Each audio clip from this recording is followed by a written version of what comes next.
3 बीवियों के होते हुए मुझे औलाद का सुख नसीब नहीं हुआ क्योंकि मेरी बीवियां बाज हैं।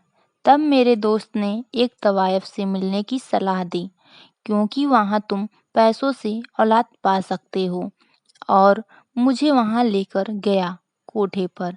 मैं जाना नहीं चाहता था, फिर भी जाना पड़ा और वहाँ पर जाने के बाद मैं तो हैरान ही रह गया। मेरा नाम साजिद है। मेरे घर में किसी भी चीज़ की कमी नहीं है। मैं बहुत ही रईस हूँ। मेरी शादी मेरी खाला की बेटी से हो गई। शादी के 5-6 साल तक मुझे औलाद का सुख नहीं मिला। मैंने दूसरी शादी कर ली अपनी पहली पत्नी साबी की सहमति से। मेरी दूसरी शादी को धीरे-धीरे 10 साल हो गए, फिर भी औलाद नहीं हुआ। तो मैंने तीसरी शादी कर ली। तीसरी शादी होने के बाद मुझे भी औलाद नसीब नहीं हुआ। मैंने अपनी तीनों बीवियों की जांच करवाई, अपना भी, फिर कुछ भी कमी नहीं था, फिर भी हमें संतान नहीं हुआ। मैं इतना अमीर था लेकिन इसका कोई वारिस नहीं था। ऐसी रईसी का क्या करूं? इसी चिंता में मैं रोज मर रहा था।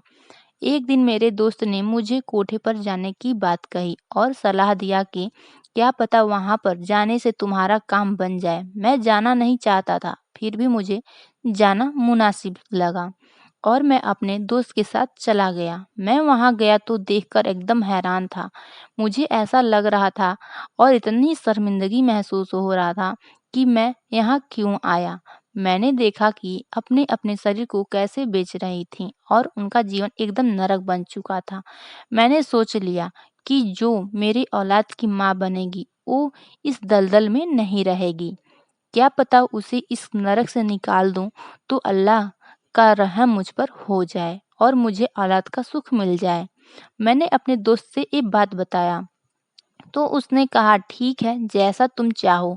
मेरे दोस्त अलवन ने बात की क्योंकि उसका वहाँ जान पहचान था। वहाँ की जो मालकिन थी उससे बात हुई तो वह मानने को तैयार न थी। अगर वैसा करती तो उसे कोठे की रौनक चली जाती, इसलिए वह किसी भी लड़की को बेचना नहीं चाहती थी।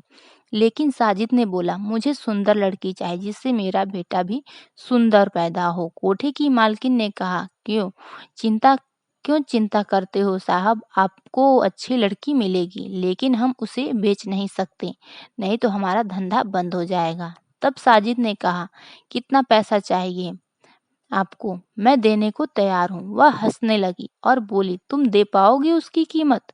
तुरंत साजिद ने चेकबुक निकाला और उस पर 1 करोड़ का नगद राशि लिख दिया और ये देखकर उसकी आंखें खुली की खुली रह गईं क्योंकि कोठे की मालकिन नहीं जानती थी कि साजिद इतना अमीर है।